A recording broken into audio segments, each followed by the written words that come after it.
It's been another month. It's hard to believe that it's been another month, but been really busy as usual. I'm sure all of you have as well. It's that time of the year now where we're really getting excited and getting involved for the election.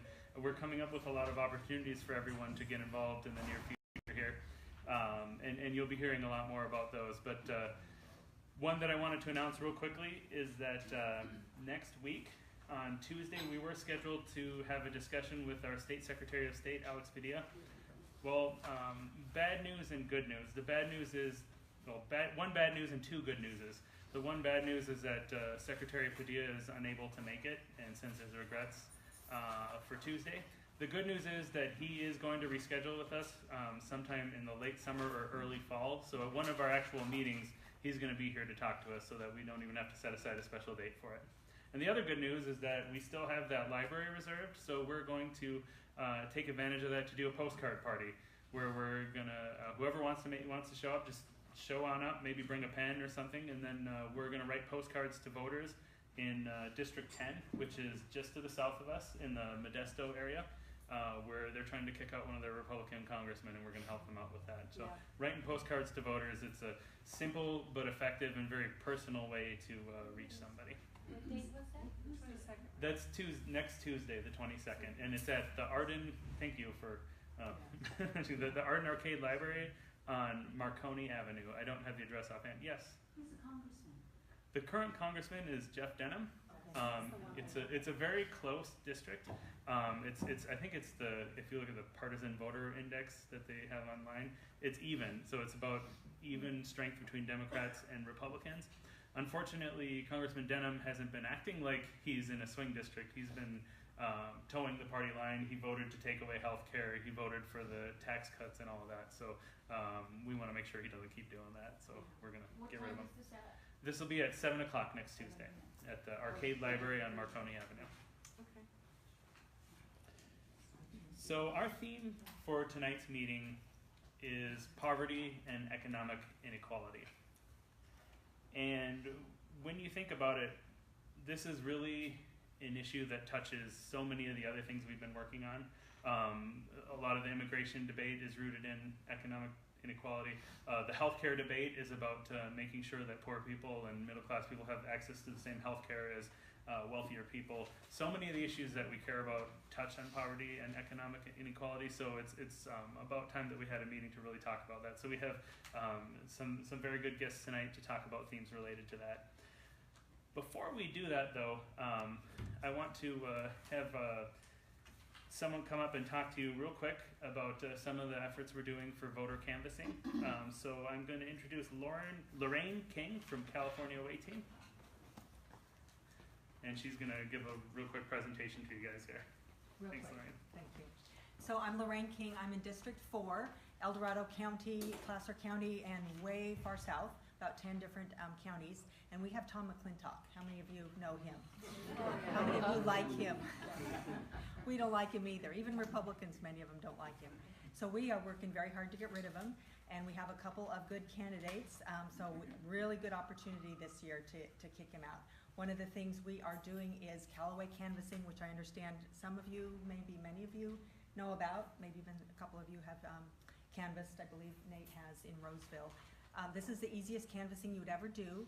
We target, we call them skippers. These are people who voted in the presidential elections in 2012 and 2016, but they didn't vote in 2014, the midterm. So we believe they're probably not going to vote in this midterm. So we are very targeted. Again, these are registered Democrats that we knock on their doors with our walk list, and we ask them to sign 2 postcards. One we send back before the June election, one we send back before the November election. So you're making that face-to-face contact with them. You're getting their commitment to vote and how important it is to vote, and then we send them a reminder. So this really has statistics behind it, that this is really a good way to get one and another and another and another voter to show up. Not just registered, but actually voting. So we could sure use your help. We have 7 more canvasses going on this month in El Dorado Hills and Cameron Park and in Roseville, and if you really want to travel a distance, in Auburn and in Truckee. So they're on your website. I don't know if you have all of them, or maybe just the El Dorado Hills, Cameron Park, Roseville on your website, on your calendar. I'll make sure that we have all the dates Okay. getting up there. Yeah, well, I know some of them are. So you can go there, and I think then there's maybe a link to our website to sign up. So we would love your help. Again, it's easy canvassing, because for the most part, these are friendly people. And it's very satisfying to get that commitment from somebody, knowing you're making a difference in District 4, which helps all of us if we can flip Tom McClintock. So thank you so much. How does that work, Ashley? I mean, you meet at a certain place, or, I mean... You come to a staging area. It might be a house, it might be a business, and everybody goes there to get started. You get a walk list that has anywhere from 22 to 28 names on it, voters' names, and then you have the postcards and a couple things of materials, and you go knock on the doors. About half of them won't be home, and of the other half, about half of those will sign your postcards. So sometimes if you get lucky and you're good, you can get every single person you talk to do it. Sometimes they say, oh no, I always vote, I don't need a reminder. Well, you know, they don't always vote because that's why you're there. But you don't call them on it. You just say, you know, great, we love your vote, could you sign it anyway? And you know, that action, you're getting commitment from them, you're getting them to physically do something, and then this is gonna show up in the mail. It all helps. So it's really easy canvassing, and we sure appreciate your support if anybody wants to join us. Thanks. And I can say from personal experience, oh yes, we have a question. Do we have her website address? I can tell you what it is. It's CallawayTeam.com. Oh, Callaway? Okay. CallawayTeams.com for California OA Team. And do you know if it's on your calendar where they're listed? We have it on our website, which is indivisiblesacramento.com. We have a link to there. Actually, our website has a lot of great information, by the way. It does. It's a wonderful website. The person, Ellen, the person who takes care of our website, it really puts a lot of great stuff on there. And so let's make sure her work is not wasted. And please visit it often. We have the information there. We post it on Facebook from time to time. And almost every week when I do my newsletter post, I include the California OA Team information in there. So maybe check your junk mail for the old newsletters or something, and it'll be in there too. And the dates and locations are listed there on your calendar. Thanks. And I must say, from personal experience now, for about 7 months now, we've had folks from California OA Team coming and talking about what they're doing. Mostly they've been working in District 7 and now recently in District 4 as well. District 7 is where Ami Berra is, and we're trying to make sure that his seat doesn't get taken. And then District 4 is where McClintock is, and we're trying to take his seat. For about 7 months, we've been having people from Callaway Team come and talk about what they're doing, and I've been encouraging people to sign up, but I hadn't actually gone to any Callaway Team events until the weekend before last. I went out to Roseville, and honestly, it was incredibly easy. I wish I had gotten involved earlier. You get to the place, everybody's friendly, they're all, you're all on the same team, and there's that spirit of camaraderie. They find you a partner, so you're not doing this alone. You go with another person and knock on doors, and they give you a list of 25 doors, and it honestly doesn't take that long. To be honest, a lot of people don't answer the door, so you don't even have to do that much work. The people you talk to, every single one of them was friendly to us because they're the same party. You're not trying to convince anyone. You're not trying to argue with anyone. It's just a really easy and hopefully really effective way to feel like you're doing something and flipping a district. So you do go out in pairs, and you are trained. We train you each time about 20-25 minutes on what you're doing so that you feel comfortable with it. But it is easy. After the first door or two, you'll feel like, oh, why was I worried? This is easy. So it really is Very a nice easy. afternoon. A child could do it. Yeah. So, do it. We're cherry picking, so to speak. Are we driving then to these different places? Yes, for the most part, they're spread out enough that you might walk to maybe 2, maybe 3, but for the most part, you're driving, and it could be a compact neighborhood. For the most part, though, Roseville, El Dorado Hills, Cameron Park, you've got curbs, you've got sometimes sidewalks, so plenty of places to park, and it's not hard. You get up into the hills, it's harder. We did Placerville, and it was a challenge. But the westernmost towns are really easy to do. Just was wondering, do you leave anything on the doors that aren't opening? Do you have any information that? they know you Yeah, they get a little postcard that says please little vote. So, leaf box, Yeah. Yeah. so. Okay, well, thank you, everybody. And if you have any more questions, Lorraine, are you going to be around after the meeting to? Yeah, I can stick around. Okay, yeah. If you have any more questions, then please see Lorraine, or Julie's been working with the California Way Team. She can give you some information, or come talk to me, and I'll help you get situated for where to find that. So, without further ado, I'd like to introduce our first guest tonight. He's an author and journalist who has been writing on poverty and economic inequality in America for 25 years, although he tells me he's only 28 years old, so that's very impressive. Please welcome Sasha Abramsky.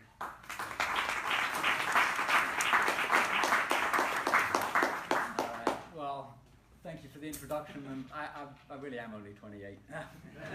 But thank you for coming out here tonight. What I thought I'd do is talk for about 10-15 minutes, and then on the assumption you have questions, do we have time for a conversation at the back end? Yeah. So I'm going to frame it around two questions that, to my mind, are totally related. And the first is, given the fact that unemployment is down to 3.9%, and given the fact the economy, by many, many measures, is booming today, why do we still need to talk about poverty and inequality? And the second question is, how does a demagogue, a foul, vitriolic excuse for a human being, a man who scapegoats people and brutalizes people and pits one against another, one race, one religion, one sexual identity, etc., against another, how does a man like that get elected president in the most diverse country on earth? And it seems to me that the answers are interconnected, that you can only understand Donald Trump's rise if you understand the rise of economic insecurity and the rise of economic inequality of a profound nature, and the rise of poverty, not just since 2008, but going back decades, and that only if you can understand what that inequality and what that poverty and what that spreading out of life expectancies and experiences did to the American body politic, only then can you understand how Donald Trump emerges. And so, let me sort of go back a little bit in time. I wrote the book that I guess is why I'm here, The American Way of Poverty, about 6 years ago. And I was reporting it, I started doing a lot of poverty reporting in about 2005 or 2006, so when the broader economy was, by all measures, booming. And I was finding that even though the economy was booming, I'd go into small towns and there'd be food bank lines and there'd be churches handing out food to destitute people and there'd be homeless people and there'd be all kinds of things that certainly didn't look like those communities and individuals were thriving economically. And so I started reporting it, and then the crash comes and suddenly we're dealing with the biggest global systems failure since the Great Depression. And it created, as everyone here probably remembers, this pretty extraordinary aftermath, that people were losing their homes by the millions, people were losing their savings, their retirement accounts, their life prospects were going into reverse, and suddenly things start looking awfully bad to an awfully large number of people. And my book came out in about 2013. And my publisher sent me on the speaker circuit, and I started going to meetings like this and doing radio shows and so on and so forth. And it was pretty easy to get audiences to understand what I was talking about, because the audiences, most of them, were living through what I was talking about. And even if they hadn't lost their jobs, their neighbors had. And even if they hadn't lost their homes, their children had, or their brothers or sisters had. And even if they hadn't lost their savings account, their colleague at the next cubicle had lost their savings account. And things were immediate enough, not just in traditionally poor communities, but in eminently middle-class suburbs. Things were immediate enough that I didn't have to put in a lot of legwork explaining what I meant when I was talking about poverty. Then, a couple of years later, the economy starts sort of roaring back fairly convincingly, and the unemployment rates start going down. It was 10% in California in 2008, starts going down to about 5%. Tax revenues for governments start going back up again, which meant social services and education spending and all these other indicators start going in the right direction again. And for an awful lot of people, the economy starts looking a little bit better. But nobody wanted me to talk about the good times, and I didn't want to talk about the good times because it was a partial story. That even though the macro data, the big picture data was getting better, on the ground, vast numbers of people, not just thousands but millions, and not just millions but tens of millions, were living in extraordinary economic insecurity. And that economic insecurity was not the exception, it was their new normal. And I got fascinated by this. How can this be? How can the unemployment rate be going down? How can the economic growth indicators be going up? How can housing prices be recovering?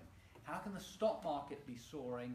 And yet, 1 in 6 Americans lives at or near or below the federal poverty line.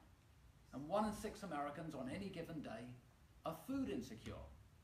And millions of Americans don't have access to health care.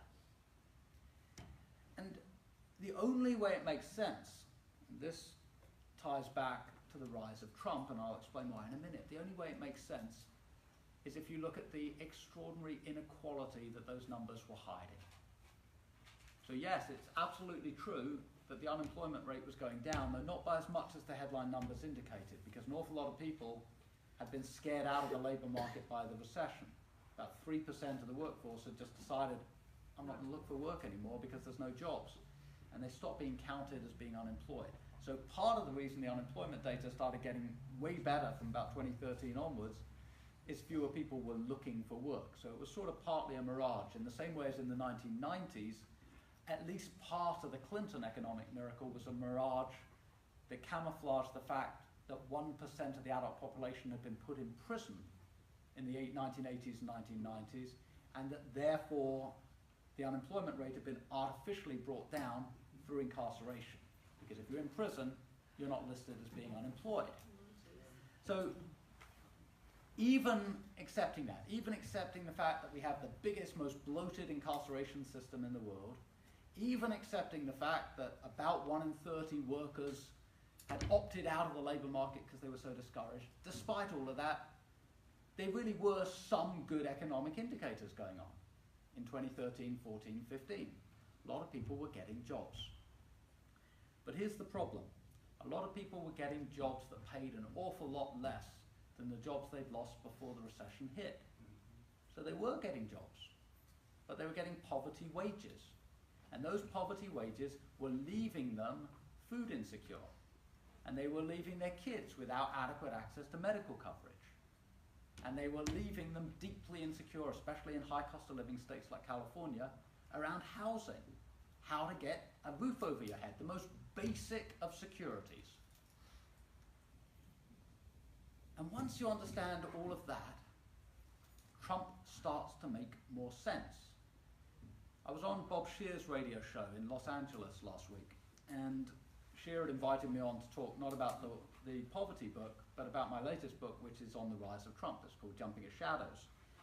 And so every time I started talking about Trump as an individual, Scheer pushed me, and he kept asking for continuities. And he kept saying, well, you know, yes, Trump's obnoxious and he's disgusting, and we all agree on that, but how did he come about? What are the continuities with what came before? And he was right. He was right to push me, because the temptation is that we look at somebody like Trump, and I introduced my talk by saying, you know, he's this vile, nasty bigot, and everybody knows that. He can't open his mouth or get on his cell phone and send off a tweet without us realizing just how vile a human being he is. But it's a mistake to think that he's entirely an aberration. It's a mistake to think that he was somehow this weird fluke, this black swan event that occurred with no explanation in 2016 and could never have occurred other than for those series of bizarre confluences and will never occur again. Because the problem is, Trump comes at the end point of a half century of all of these just vast economic and political and cultural shifts. And because we're talking about the economy, I'll mainly focus on the economy. But before I get to that, let's look at some of the others very quickly. Trump fetishizes torture. But is he the first president to have embraced torture? Absolutely not. Torture was normalized by the Bush-Cheney administration. Cheney Bush. And you go back before that, torture was an integral part of the Phoenix program in Vietnam. Yeah. So Trump is the first president to fetishize torture, but he's not the first president to make it respectable. Demagoguery. Trump certainly takes it to a new degree. The way he demonizes immigrants, the way he demonizes Mexican Americans, the way he demonizes Muslim Americans, the way he shows contempt for African Americans. Yes, he demonizes to a new degree, but does anybody in their right mind think he is the first bigoted president or politician in this country? This country that created George Wallace? This country that created Father Coughlin? This country that generated Joseph McCarthy? He's not. He's just the first demagogue in chief. He's the first person who managed to demagogue his way all the way to the White House. But let's come back to the economy. Trump became possible because he fed on people's fears that their futures would be less good than their pasts, and that their children's lives would be less secure than were their parents' lives. And he thrives on the fact that a critical number of people, especially, because it is a racialized message he's peddling, especially white working class and middle class Americans, feel like their economy has been ripped from under them. Now, the solutions that Trump proposes are ludicrous. The idea that you're going to fix a steel worker's life opportunities by demonizing Chinese workers, or that you're going to cure the woes of the Rust Belt by building a wall with Mexico. Anybody with a brain knows that that's insane. But it provides easy, seductive answers to complicated economic problems. If you're somebody who lost their home, or maybe didn't lose their home, but almost lost their home, or you're somebody who's part of that 50% whose income declined massively, not just from 2008, but from 1972 onwards, that's the last time at the bottom of the economy, real wages were rising. For the lowest 20%, the last time real wages consistently rose was in the early Nixon years. And since then, they've gone into reverse. If you are a white, high school only educated man or woman in this country, your life expectancy in the last few years hasn't just increased at a slower rate than other people's life expectancy. Your life expectancy has actually gone down by between 3 and 5 years. In large part, though not exclusively, because of the opioid epidemic, which is now taking 60,000 or whatever it is, 50 to 60,000 lives a year prematurely. If you live in a deindustrialized part of the country, especially in the center of the country, the jobs that you had that used to pay decent blue-collar wages have been replaced by service sector jobs. Now, obviously, what Trump doesn't talk about is that those decent blue-collar wages were only decent blue-collar wages because of unions. Because for 100 years, 4 generations of American workers organized, and in some cases died, for the right to organize. And for the last 30-something years, since Reagan got elected, unions have been under attack. And union membership has declined, and not surprisingly, as union membership has declined, decent paying jobs have gone the way of the dodo. And pensions and other benefits have all become this thing of the past. So if you're insecure, and your life prospects are going in reverse, and your children's life prospects are going in reverse, and all of these sort of surrounding infrastructure, trade unions and everything else that used to be there to make your economic prospects a little bit better have been destroyed, you become prime fodder for demagogues. You want to understand how someone like Donald Trump emerges in a country like this. He doesn't come out of nowhere. He comes at the back end of a half-century of an economic wrecking ball being put to the American working and lower middle class. And as that inequality gets bigger, as the people at the top get wealthier and the people at the bottom get poorer, the people at the top get more secure and the people at the bottom and in the middle get less secure, the political culture starts to implode. I've done a lot of thinking and talking about the comparisons, the similarities and differences with late Weimar and early Nazi Germany. I've done a lot of writing about it. And it's an accusation or a comparison I'm very loath to make because it's so loaded and so freighted. But it does seem to me that there is a comparison here to be made. The German economy and the German political culture imploded in the 1920s with hyperinflation and mass unemployment and mass homelessness and a mass sense of despair. on one level, there's nothing more dissimilar than early 21st century America. We're at the top of our game in some ways, the most powerful military in the world, most powerful diplomacy in the world, most powerful economy in the world.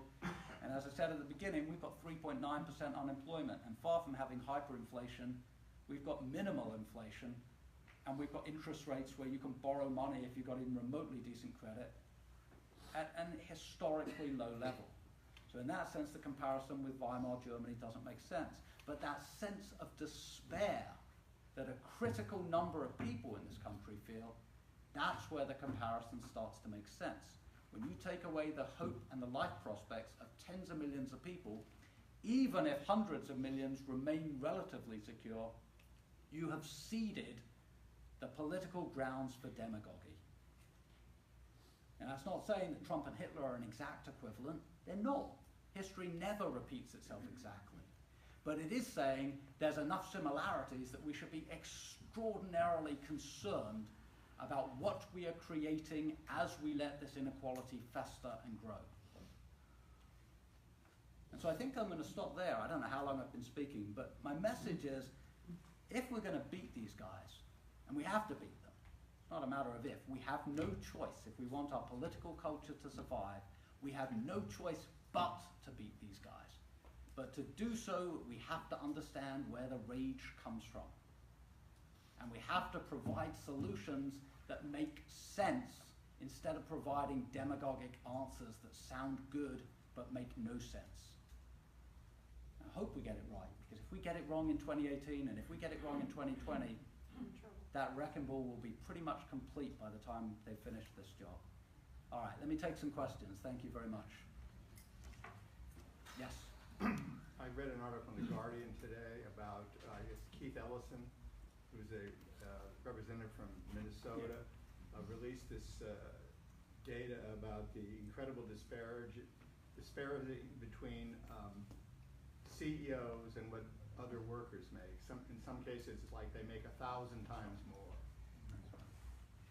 What's your response to that? It's absolutely right. When you look at the amount the top earners of a company are making compared to the amount the average worker in the company makes, it's many hundreds of times and oftentimes thousands of times different.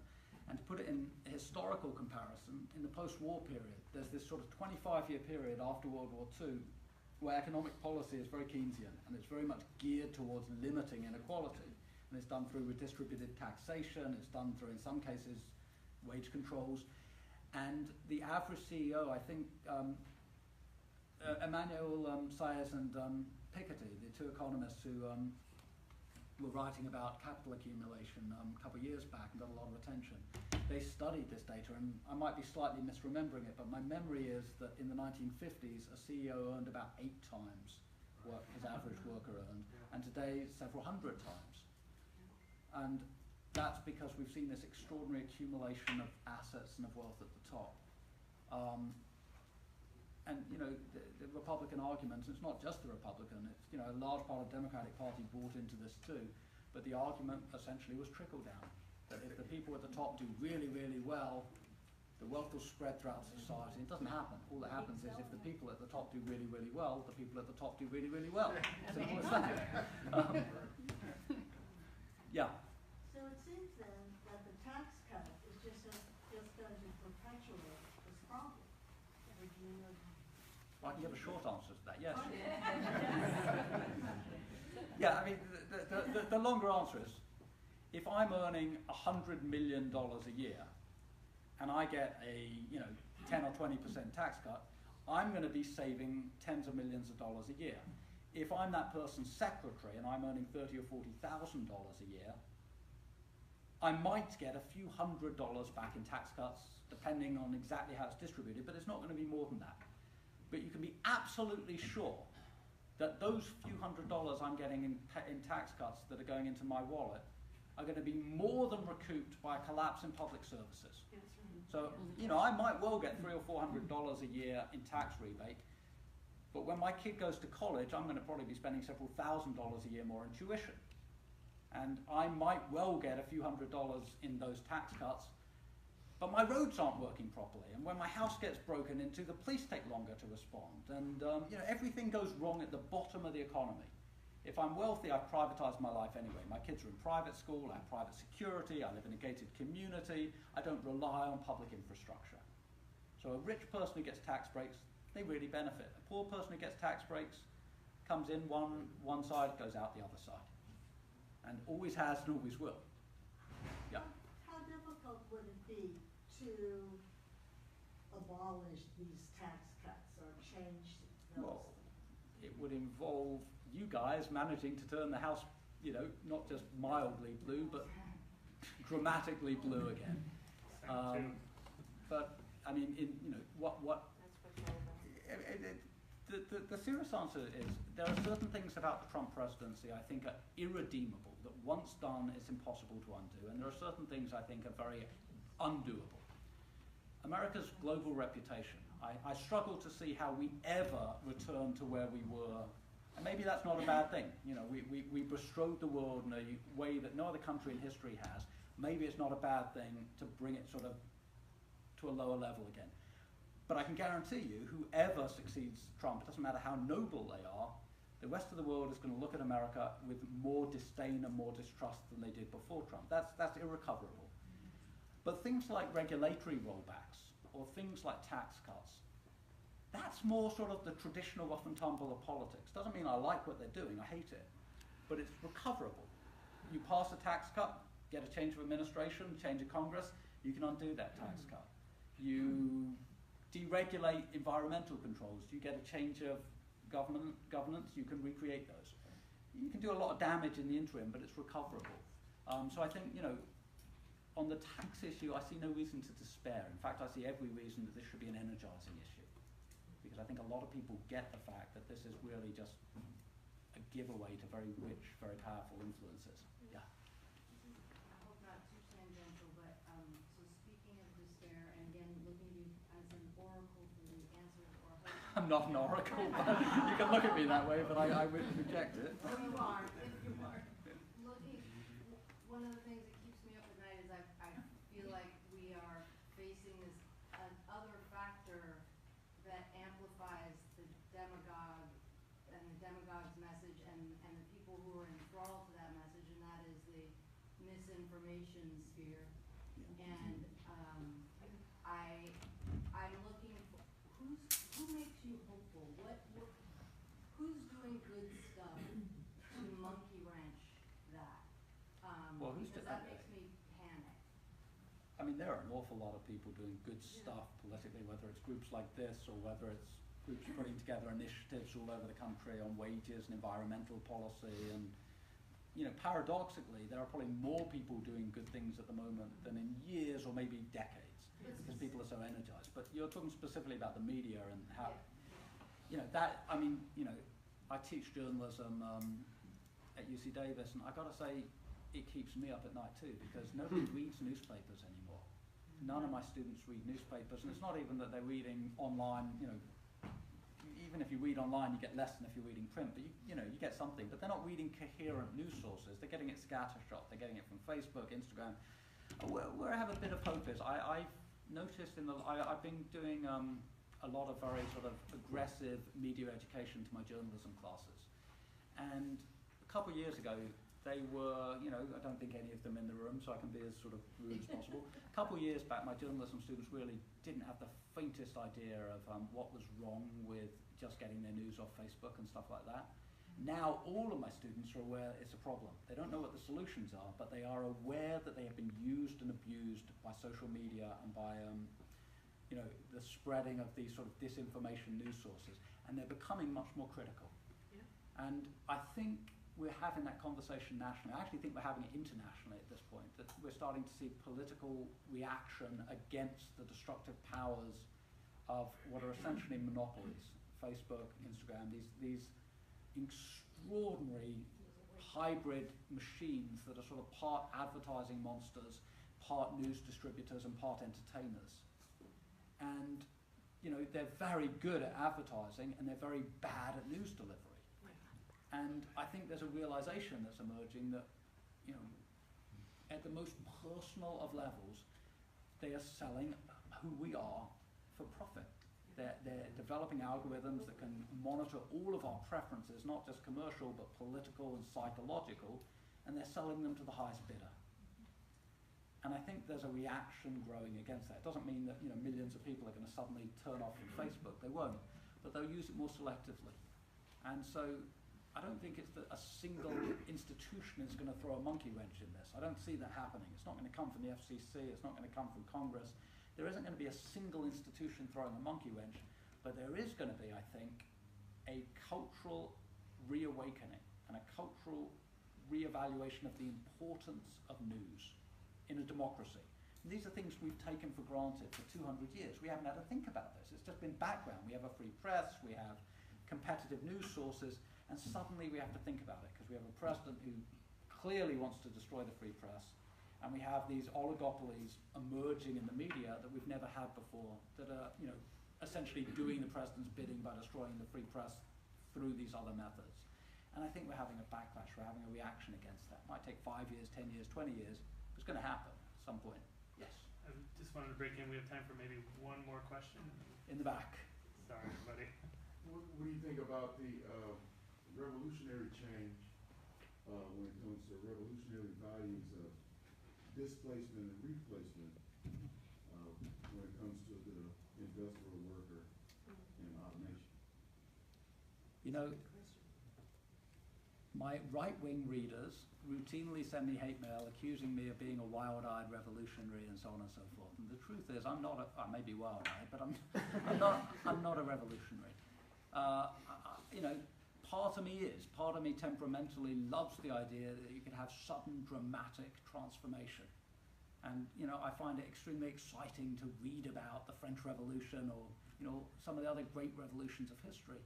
I don't see that could or would happen in the near future in America. I do see, when you're talking about specifically referring to sort of industrial workers, I do see that we could have very rapid and quite militant unionization efforts. Yes. I think we're seeing that with the teachers and the wildcat strikes that are starting to go on.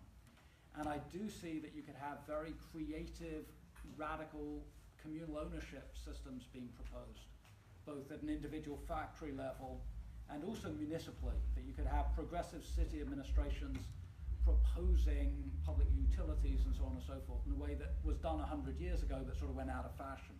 I do see all of that. I also see that you could have tremendously radical local initiatives emerging, that partly in boomerang to Trump, you could end up having more radical local politics than maybe ever in American history, but certainly since the 60s or beyond that, the progressive era at the beginning of the 20th century, that cities could essentially, or maybe even states like California, turn a back on the federal government and just say, look, this is not working. We are going to do everything we can to create our own social systems, our own infrastructure, our own protective mechanisms, and we're going to minimize our involvement with the federal government. I can see all of that happening. But in terms of people taking to the barricades and, sudden revolutionary transformation, I just don't see it happening. It doesn't mean, as I said, I'm not an oracle, so I could well be wrong on this. But my impression is that this change is going to happen on the ground, and it's going to happen as a combination of legislative work and a combination of just really radical grassroots organizing efforts. Yeah. That's what I hope. Can I just have one previous comment? Can the youth of America save us?